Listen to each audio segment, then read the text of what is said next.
ما کان اللہ لیذر المؤمنین علی ما انتم علیہ، اللہ کی شان نہیں کہ چھوڑے رکھے اہل ایمان کو اسی حال پر جس پہ وہ ہیں، حتی یمیز الخبیث من الطیب، یہاں تک کہ اللہ تعالی پلید کو پاک سے الگ نہ کر دے.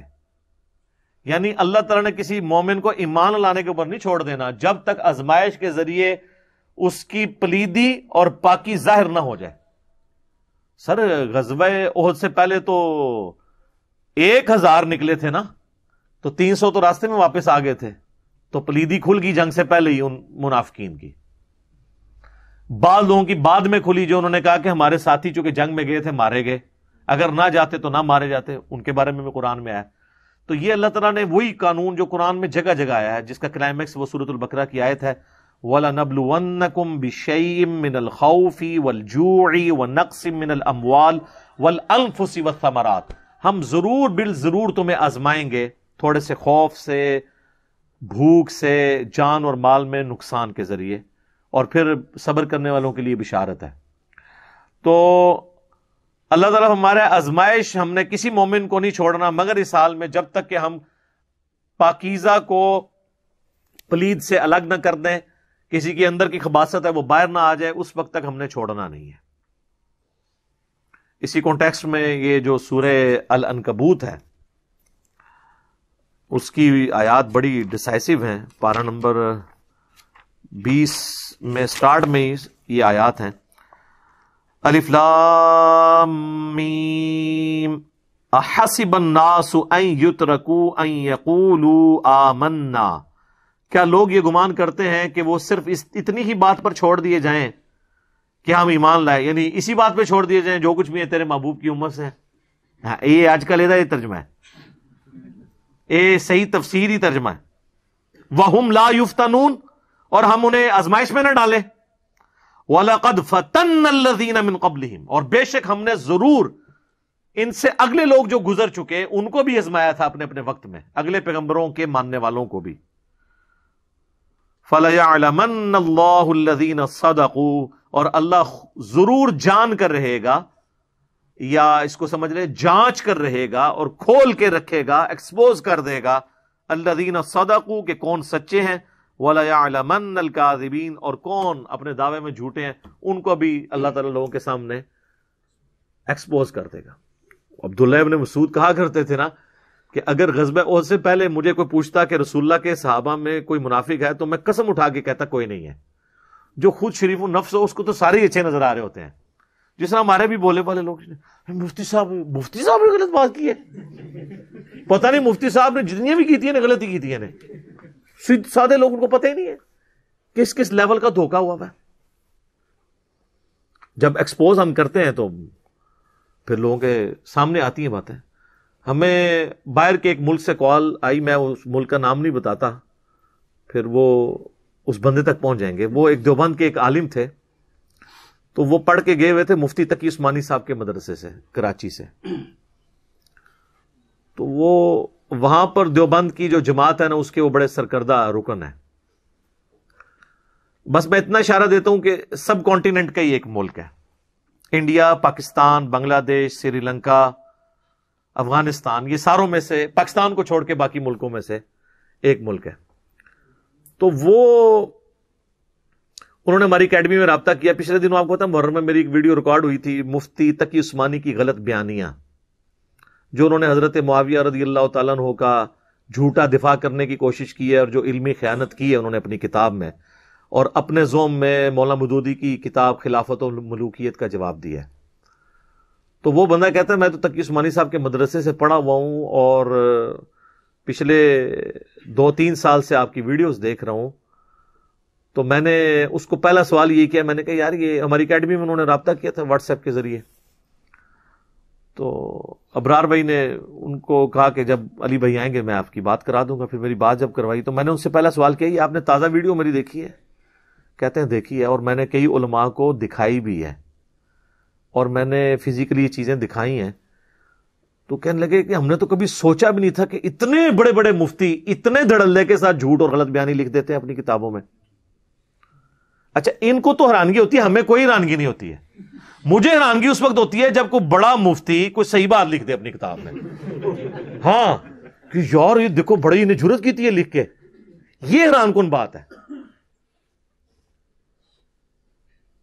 وہ تو حیران کن بات ہی نہیں ہے.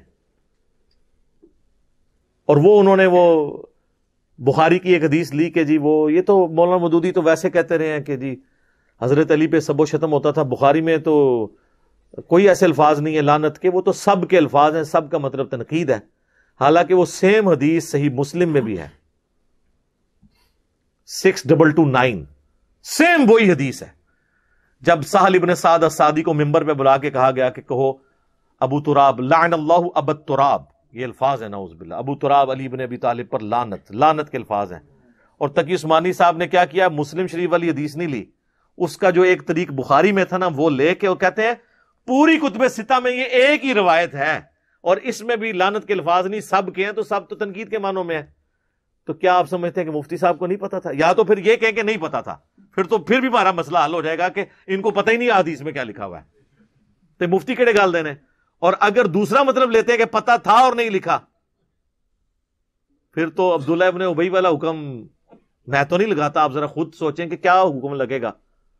علماء یہود جو حق بات چھپاتے تھے, تو وہ جب تک انسان کے اندر خوف خدا نہ ہو اس وقت تک انسان سچائی بیان نہیں کر سکتا. اب میرے بھائیو, یہ جو آیت ہے 179 سورہ آل عمران کی, اس کا جو یہ آخری پورشن ہے یہ بڑا کریٹیکل ہے. پہلے اس کو ہم کور کر لیتے ہیں, پھر میں اس پہ تھوڑی تفصیلی گفتگو کروں گا, کیونکہ اس طرح کی جو کریٹیکل آیات ہیں نا, ان کو اس طریقے سے ہم تفسیر کلاس میں چھوڑ نہیں سکتے, کیونکہ اس کے اوپر کروڑوں لوگوں کی عقیدے کی بنیاد ہوتی ہے, اچھے یا برے. اور یہ آیت نمبر 179 سورہ آل عمران کا یہ پورشن ہے.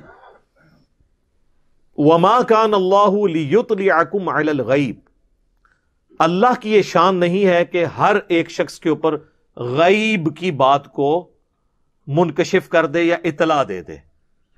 وَلَكِنَّ اللَّهَ يَجْتَبِي مِن رُّسُلِهِ مَن يَشَاءُ, لیکن اللہ تعالی چن لیتا ہے اپنے رسولوں میں سے جسے چاہتا ہے. فَآمِنُوا بِاللَّهِ وَرُسُلِهِ, پس تمہارا کام اتنا ہی ہے کہ اللہ اور اس کے رسول کے اوپر ایمان لاؤ. یعنی اللہ اور اس کے رسول جو تمہیں غیبی خبریں دیں, تمہارا کام ایمان لانا ہے. تمہاری یہ ڈیمانڈ درست نہیں ہے کہ ہر شخص کے اوپر اللہ تعالیٰ وحی نازل کرے. یہ اللہ نے طے کر لیا اپنی ڈیسٹنی میں کہ اپنے پیغمبروں پر وحی کا سلسلہ کرے گا, ان کے ذریعے آگے معاملات کو لے کے چلے گا. تو یہ ایک اصولی بات ہے, اس امت میں تو 100% اپلائی ہے. اگلی امتوں میں پھر بھی جو ہے وہ محدث ہوا کرتے تھے, بخاری مسلم دونوں میں حدیث ہے, اگلی امتوں میں محدث ہوا کرتے تھے جن کے دل میں اللہ تعالیٰ بات ڈال دیتا تھا. اگر میری امت میں کوئی محدث ہوتا تو عمر ہوتا. اس کا ترجمہ کرتے ہیں وہ بعض کہ جی اگر ہے تو عمر ہے, تو حضرت عمر سے خود ہی پوچھ لیں. صحیح بخاری میں موجود ہے, حضرت عمر کہتے ہیں جب تک رسول اللہ ہم میں موجود تھے, ہم سے کوئی غلط بیانی کرتا تھا تو وحی کے ذریعے بھی اس کا فیصلہ کر دیا جاتا تھا. جب سے اللہ کے نبی علیہ السلام چلے گئے تو اب تو وحی کا سلسلہ ختم ہے. اب ہم لوگوں کے ظاہری اعمال کے اوپر فیصلہ کریں گے, ان کے دل کا معاملہ اللہ کے سپرد کریں گے.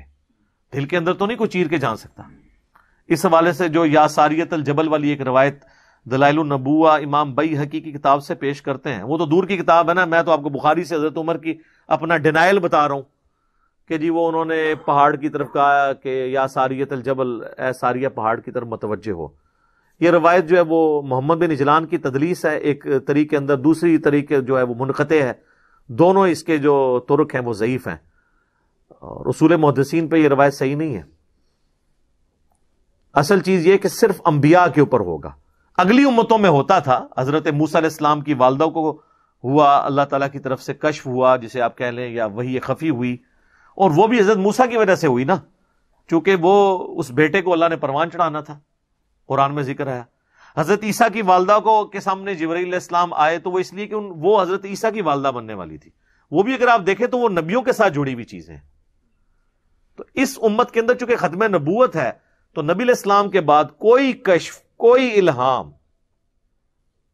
کوئی علم غیب کی خبر ماننا یہ ختم نبوت کے اوپر ڈاکہ ہے, سوائے ایک ایکسیپشن کے جو بخاری اور مسلم دونوں میں آیا ہے کہ میری وفات کے بعد، صحیح بخاری میں آیا، میری وفات کے بعد نبوت کی خبروں میں سے اب صرف مبشرات باقی رہ گئے ہیں. اور صحابہ نے پوچھا مبشرات کیا ہیں؟ تو آپ نے فرمایا کہ نیک خواب، کوئی کشف نہیں، کوئی علم الغیب نہیں، کوئی جو ہے وہ نگاہ مار کے تو چیزوں کو دیکھ لینا نہیں، کچھ بھی نہیں سر. یہ سب کے سب فراڈ چل رہے ہیں ان کا. تو اگر کوئی اور موقع تو نبی علیہ السلام فرما دیتے، آپ نے کیٹاگوریکل ڈینائی کیا. اور خواب بھی جب تک پورا نہیں ہوتا کوئی کہہ بھی نہیں سکتا. 2011 میں ہمارے پرائم منسٹر عمران خان صاحب نے خواب دیکھا تھا میں نے کلین سویپ کیا ہے. کتنے پروگراموں میں بتایا تھا، ہار گئے تھے الیکشن. اور 2018 کے اندر جس طرح جیتے ہیں وہ سب کو پتا ہے. تو وہ خواب تو انہوں نے بھی بیان کیا تھا. میں نہیں کہہ رہا ہوں جھوٹا خواب ہے، خواب دیکھا ہوگا لیکن بالکل الٹ رزلٹ نکلا. تو جب تک الیکشن ہوتے نہیں اور کوئی رزلٹ نہیں نکلتا تو آپ کو وثوق سے تو نہیں کہہ سکتے. تو اس طرح جو علم الغیب کی چیزیں خواب سے تعلق رکھتی ہیں وہ ایگزیکیوٹ ہونے کے بعد ہے. پہلے کوئی شخص وثوق سے نہیں کہہ سکتا کہ ایسا ہو جائے گا. ہو بھی سکتا ہے لیکن ہونے کے بعد. تو لہٰذا اس کو تو فائدہ ہی نہیں جب تک ہو نہیں جاتا، پھر ہی پتہ چلے گا نا. باقی کہنا کوئی اس طرح دل کا حال جان لیتا ہے یا کوئی، تو میں نے تو ان کو بڑا آسان کہا ہے کہ جی میں اپنی میکینیکل انجینئرنگ کا فارمولا آپ کو مشین ڈیزائن یا میکینکس آف مٹیریلز کا لکھ کے دیتا ہوں. کوئی دنیا کا بڑے سے بڑا بزرگ، زندہ یا مردہ، رحمت اللہ علیہ یا آیت اللہ یا حافظہ اللہ یا دامت برکاتہم عالیہ یا مدہ ذلو، کوئی بھی اس کو دیکھ کے بس پڑھ کے بتا دے کہ یہ لکھا کیا ہوا ہے. سمجھا تو وہ سکتا ہی نہیں ہے جب تک اس نے انجینئرنگ نہ کی. تو اللہ کو تو انجینئرنگ آتی ہے نا. تو اللہ تو اپنے کسی بھی بزرگ کو کشف کے ذریعے سکھا نہیں سکتا یہ کیا لکھا ہوا ہے. کوئی آئے بتائے، اس طرح نہیں ہو سکتا. دنیا بقدر ایفرٹ ہے. تو دل کا حال جاننا تو بڑی دور کی بات ہے. جو دیکھا ہوا لکھا ہوا نہیں پڑھ سکتا، دل نو تو چھڑ دو نا. اے کوڑا دے اے مدان، وہ کہتے ہیں کشف القبور ہوتا ہے جی، وہ قبروں کے اندر بتا دیتے ہیں عذاب ہو رہا ہے نہیں ہو رہا. بھئی بتائیں تو تب نا جب قبر کے اندر کوئی تیسرا بندہ بیٹھ کے کیمرے سے دیکھ رہا ہو. اور جس طرح میں کہوں کہ یہ بار یہ ہو رہا ہے تو آپ جا کے خود دیکھ لیں واقعی وہ ہو رہا ہو، پھر تو آپ کہیں گے یار انہوں نے بغیر دسے دست ہے. جب کسی نے دیکھا ہی نہیں قبر کے اندر تو کسی کے کہنے پہ کیسے مان لیں؟ وہ شگافی ہے نا اپنی. جو چیز کاؤنٹر ویریفائی نہیں ہو سکتی اس کے بارے میں آپ کس طرح کلیم کر سکتے ہیں؟ تو جھوٹ کہہ رہے ہیں، دعوے کر رہے ہیں جھوٹے. اور اب تو یہ خیر میڈیا کی وجہ سے کئی ایک چیزیں بالکل یعنی فیل ہو گئی ہیں. صحیح بخاری میں حدیث ہے، ام العلا کہتی ہیں کہ حضرت عثمان بن مظعون فوت ہوئے جب رضی اللہ تعالیٰ عنہ، بڑے درویش صحابی تھے اور بڑے عبادت گزار. جب وہ فوت ہوئے تو نبی علیہ السلام آئے ان کی میت کے اوپر. تو میں نے کہا کہ اے عثمان اللہ کے حضور تیرے لیے جنت ہے. تو نبی علیہ السلام نے جب یہ جملہ سنا تو آپ نے ام العلا سے کہا کہ تمہیں کس نے بتا دیا کہ اس کے لیے جنت ہے؟ حالانکہ میں اللہ کا رسول ہوں لیکن مجھے نہیں پتا میرے ساتھ کیا ہونا ہے. جی حالانکہ ڈیفینیٹلی ہمیں پتا ہے کہ وہ اللہ کے رسول ہیں. اور یہ سیم الفاظ سورۃ الاحقاف میں بھی قرآن میں موجود ہیں. کیا نبی تم فرماؤ مجھے تو نہیں پتا میرے ساتھ اور تمہارے ساتھ کیا ہونے والا ہے. سورۃ الملک میں نہیں آپ نے پڑھا قل ارائیتم ان اہلکنی اللہ ومن معی، اے نبی تم فرماؤ بھلا اگر اللہ مجھے ہلاک کر دے میرے ساتھیوں کو تو کافروں کو کون عذاب سے بچا سکتا ہے؟ ہمیں تو اپنا نہیں پتا ہمارے ساتھ کیا ہونا ہے. ٹھیک ہے جی. تو ام العلا کہتی ہیں کہ اللہ کی قسم اس کے بعد میں نے پوری زندگی کبھی کسی شخص کے مرنے پہ نہیں کہا کہ سیدھا جنت ہی چاہے. اچھا یہ ام العلا صحابیہ تھی، بتانے والا کون تھا؟ نبی علیہ السلام. ٹھیک ہے جی. اب مجھے بتائیں آج اگر کوئی کسی کے بارے میں کہتا ہے کہ جی وہ سارے مریدوں کو جنت میں لے کے جائے گا، یا وہ جنت میں پہنچ چکا ہے، یا یہ سیدھا جنتی ہے، تو اس کے بارے میں آپ کا کیا خیال ہے؟ یہ تو کہتے ہیں کہ جی صحابہ کے گھوڑوں کے قدموں کی وہ خاک جو اڑ کے ان کے گھوڑے کے نتنے میں بیٹھتی ہے، جو پوری ایک سٹوری انہوں نے بنائی ہوئی ہے خود سے لکھ کے. تو وہ کوئی بڑے سے بڑا بزرگ اس خاک کو نہیں پہنچ سکتا. تو ام العلا کے گھوڑے کی خاک کو کوئی نہیں پہنچ سکتا، اور وہ بھی وہ خاک جو گھوڑے کے قدموں سے، ان کے قدموں سے. تو یہ بابوں نے کہاں سے کشف القبور کر لی ہے، یا ان کو غیب کا علم ہو گیا؟ سب جھوٹ ہے. صحیح بخاری اور مسلم دونوں میں آتا ہے مدعم نامی ایک حضور کا غلام تھا، آپ علیہ السلام کی سواری کا کچاوا کسا کرتا تھا. غزوہ خیبر کے موقع پر اسے ایک نامعلوم تیر لگا اور وہ شہید ہو گیا. تو صحابہ نے کہا یہ تو سیدھا جنتی ہے. بالکل، اس سے بڑی کیا سعادت ہو سکتی ہے کہ حضور علیہ السلام کا وہ کجاوا کستا ہو اور آپ کو وضو کرواتا ہو. آپ نے فرمایا تم اسے جنت کی بشارت دے رہے ہو، اور اللہ نے مجھے دکھایا کہ اسے آگ کی ایک چادر پہنا دی گئی ہے جو اس نے مال غنیمت میں سے چوری کی تھی. تو صحابہ اپنے گھروں کو دوڑے. اگر کسی نے ایک تسمہ، ایک چھوٹی سی رسی بھی یہ کہہ کے اٹھائی سی نا ایسی خیر ہے، واپس لا کے جمع کرائی کہ یہ کہیں پکڑے نہ جائیں ہم. تو اب صحابہ تو اسے جنتی سمجھ رہے تھے اور اس پہ آگ کی چادر. بخاری مسلم دونوں میں حدیث ہے، نبی علیہ السلام ایک جگہ سے گزرے، آپ رک گیا، فرمایا ان 2 قبر والوں کو عذاب ہو رہا ہے. ایک پیشاب کے چھینٹوں سے نہیں بچتا تھا، دوسرا جو ہے چگلی کھایا کرتا تھا. پھر آپ نے ایک ٹہنی توڑ کے تو 2 ٹکڑے کر کے وہ دونوں قبروں پہ لگائے اور فرمایا جب تک یہ ہری رہیں گی ان کے عذاب میں کمی ہو جائے گی. صحابہ نے تو نہیں کہا یا رسول اللہ ہمیں تو نظر نہیں آ رہا. ظاہر ان کو پتا تھا نبی نے جو فرمایا بس ہم نے وہی ماننا ہے. ابھی بھی کسی کا وہم نہ نکلے تو صحیح مسلم ایک حدیث ہے، نبی علیہ السلام ایک جگہ سے گزرے تو آپ علیہ السلام رک گئے وہاں پر اور آپ فرمایا یہ قبر والوں کو عذاب ہو رہا ہے اور تمہیں قبر میں آزمایا جائے گا. پھر آپ علیہ السلام نے کہا سب کے سب جہنم کے عذاب سے اللہ کی پناہ طلب کرو، عذاب قبر سے اللہ کی پناہ طلب کرو. سب نے پھر طلب کی، جو بخاری مسلم میں ہمیں دعا سکھائی گئی ہے، اللہم انی اعوذ بک من عذاب جہنم ومن عذاب القبر ومن فتنة المحیا والممات ومن شر فتنة المسیح الدجال. پھر آگے الفاظ ہیں کہ اگر مجھے یہ خطرہ نہ ہوتا کہ تم اپنے مردوں کو دفنانا چھوڑ دو گے تو میں نے ارادہ کیا کہ میں اللہ سے دعا کروں کہ عذاب قبر تمہیں بھی سنوا دے. دکھانے والی بات ادھر بھی نہیں. پھر میں نے کہا تم مردے دفنانا چھوڑ دو گے، اگر تم نے وہ چیخوں کی آواز سن لی تو تم اپنا کوئی مردہ دفناؤ گے نہیں. تو صحابہ نے تو عذاب قبر سنا بھی نہیں، دیکھنا تو بڑی دور کی بات ہے. بابے کدھر یا منو بابیاں تسی کے بابے جڑے نے صحابہ تو اتنے نے.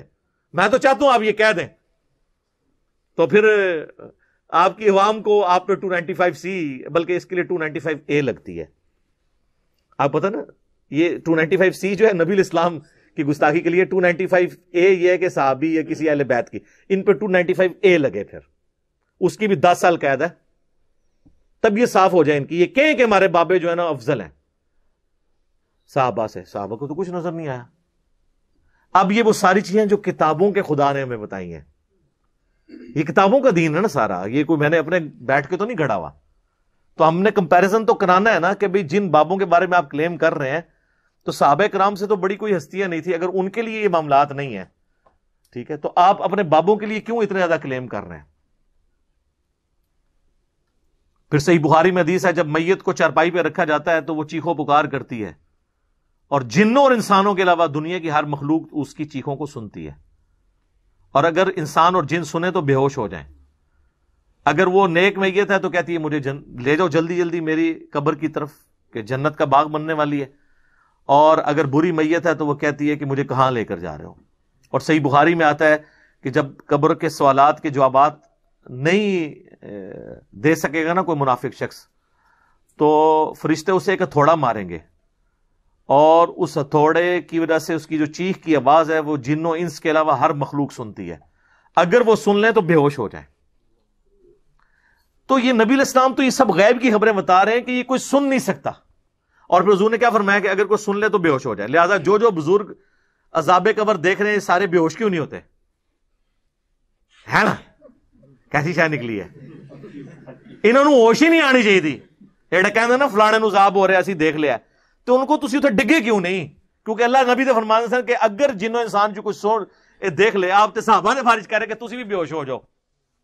سب کہانیاں لگائی ہوئی ہے، کہانی موجاں لگی نہیں لائی رکھی بابیا، وہ جو ایک بنی ہوئی ہے نا لگی ہے موجاں لگی رکھن گیا. وہ اسی کو کہتے ہیں نا عقل نہ ہوئے تھے موجیں ہی موجاں، عقل ہوئے تھے سوچیں ہی سوچا.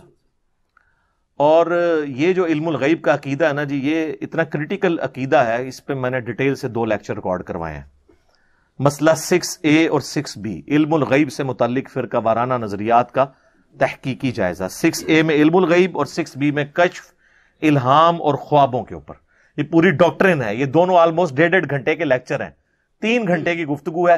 اور یہ پچھلی جو میری قرآن کلاسز تھی نا 344 جن میں قرآن ختم ہوا تھا، یہ ختم قرآن یعنی قرآن کی تکمیل ہوئی تھی، ٹھیک ہے، وہ اس کے اندر میں نے پھر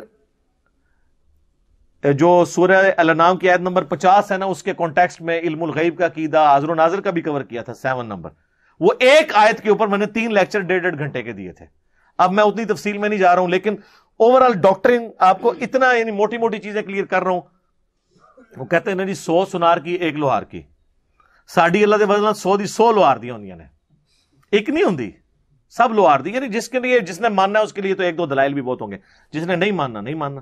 غزوہ تبوک کے موقع پر جو بخاری مسلم میں حدیث ہے, 3 اصحاب کی توبہ کا واقعہ ہے. کعب بن مالک جن میں شامل ہیں, جو غزوہ تبوک سے پیچھے رہ گئے تھے, جب رجسٹروں میں نام لکھے جا رہے تھے کہ جی کس نے جانا ہے کس نے نہیں جانا, اور وہ پیچھے رہ گئے. وہ بڑی دقت انگیز حدیث ہے, وہ کعب بن مالک کی توبہ آپ لکھیں, یوٹیوب پہ میری وہ ویڈیو موجود ہے. تو وہ صحابی کہتے ہیں کہ جب حضور واپس آئے تو سب لوگ بہانے کر رہے تھے, کسی نے کہا کہ میری بیوی بیمار, کسی نے کہا کچھ. تو کہتے ہیں میں نے بھی پہلے ارادہ کیا کہ میں حضور سے جھوٹ بول دیتا ہوں, آپ کو کون سا پتا چلے گا, لیکن پھر مجھے خطرہ ہوا کہ اللہ تو آپ کو بتا ہی دے گا. اور اس میں یہ بھی الفاظ ہیں کہ رش اتنا تھا جب تک کوئی خود نہیں بتاتا تھا تو نبی علیہ السلام کو نہیں پتا چلتا تھا کون جا رہا ہے کون نہیں جا رہا. یہ عقیدہ پھر صحابہ کا کیوں تھا؟ اور پھر یہ کہنا کہ اللہ بتا دے گا, خود نہیں پتا چلے گا. اچھا یہ کہتے ہیں ہم بھی یہی عقیدہ رکھتے ہیں. نہ, جھوٹ بول رہے ہیں, آپ کا یہ عقیدہ نہیں ہے. آپ کہتے ہیں ما کان وما یکون. اعلیٰ حضرت نے جو ترجمہ کیا ہے نا, الرحمن علم القرآن خلق الانسان علمہ البیان, انسانیت کی جان محمد صلی اللہ علیہ وآلہ وسلم کو پیدا کیا, اور ما کان وما یکون, جو کچھ ہو چکا جو کچھ ہونے والا ہے وہ سب کچھ سکھا دیا. یہ تو ہمیں وہ برکت کے لیے کہتے ہیں اللہ نے, بھائی اللہ نے جو سکھایا وہ اتنا ہی ہے جو بتایا ہے, جو نہیں بتایا مثلا کہتے ہیں نہیں کیڑا نہیں دسیا قیامت کا علم. بخاری مسلم دونوں میں حدیث ہے, حضرت جبرائیل انسانی شکل میں آئے تو جب قیامت کے بارے میں پوچھا تو انہوں نے نبی علیہ السلام نے فرمایا کہ جو جس سے پوچھا جا رہا ہے وہ اس سے زیادہ نہیں جانتا جو پوچھ رہا ہے, مجھے صرف قیامت کی نشانیاں پتہ ہے, میں تو بتا تو مجھے نہیں پتا قیامت کب آئے گی. قرآن میں درجنوں آیات ہیں کہ قیامت کا علم اللہ کے ساتھ خاص ہے. ٹھیک ہے. اور سورہ التحریم کے آغاز کی آیات آپ پڑھیں, جب نبی علیہ السلام نے, قرآن کے الفاظ ہیں کہ نبی علیہ السلام نے ایک راز کی بات اپنی ایک بیوی سے کی اور اسے منع کیا کہ میرا یہ راز تم نے لیک نہیں کرنا.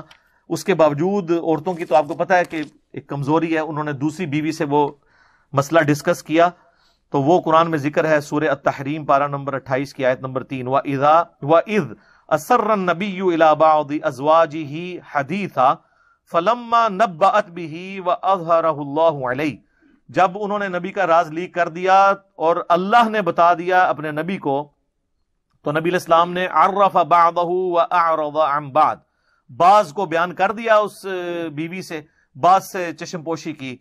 فلما نبأها, تو وہ بیوی بولنے لگی, یہ سیدہ عائشہ تھی,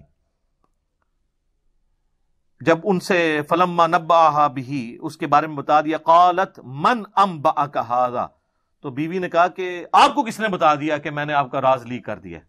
حضور کو سیدھا کہنا چاہیے تھا کہ بھی تیرے 1400 سال بعد آ کے سارے بزرگوں نے یہ عقیدہ بتانا ہے کہ بھی سارے بزرگوں کو علم غیب ہوتا ہے, تیرا حالے تک عقیدہ ہی مکمل نہیں ہے. تو حضور نے کیا فرمایا, قال نبأنی العلیم الخبیر, مجھے خبر دی ہے علم والے نے, خبر رکھنے والے نے. یہ ہے عقیدہ, جب بتایا جاتا ہے, جب نہیں بتایا, اور اس کا کسی کو نہیں پتا. لہذا یہ کہنا کہ ہر وقت ہر چیز دیکھ رہے ہیں, یہ عقیدہ جو ہے بہت خطرناک ہے, توبہ کرنی چاہیے. باقی میری وہ ویڈیو آپ دیکھ لیں تو انشاءاللہ تعالیٰ آپ کو معاملات کلیئر ہوں گے. یہ آیت مکمل کر لیتے ہیں. اللہ فرما رہا ہے تمہارا کام ہے اللہ اور اس کے رسولوں پر ایمان لاؤ. اچھا ذکر تو رسول اللہ کا ہو رہا تھا, رسولوں پر, یعنی ایک رسول کو ماننا بھی سارے رسولوں کو ماننا ہے, اور سارے رسولوں کی دعوت ایک ہی رسول کی دعوت ہے. ان تؤمنوا, اگر تم ایمان لے آئے, وتتقوا, اور تقوی کی روش اختیار کی, فلکم اجر عظیم, تو تمہارے لیے عظیم اجر ہوگا اللہ کے حضور انشاءاللہ تعالی. اللہم اجعلنا منہم. اللہ تعالیٰ سے دعا ہے جو حق بات میں نے کہی اللہ تعالیٰ ہمارے دلوں میں راسخ فرمائے. اگر جذبات میں میرے منہ سے کوئی غلط بات نکل گئی تو اللہ تعالیٰ ہمارے دلوں سے محو کر دے. ہمیں کتاب و سنت کی تعلیمات پر عمل کر کے دوسرے بھائیوں تک پہنچانے کی توفیق عطا فرمائے. سبحانک اللہم و بحمدک, اشہد ان لا الہ الا انت, استغفرک و اتوب الیک, وما علینا الا البلاغ المبین.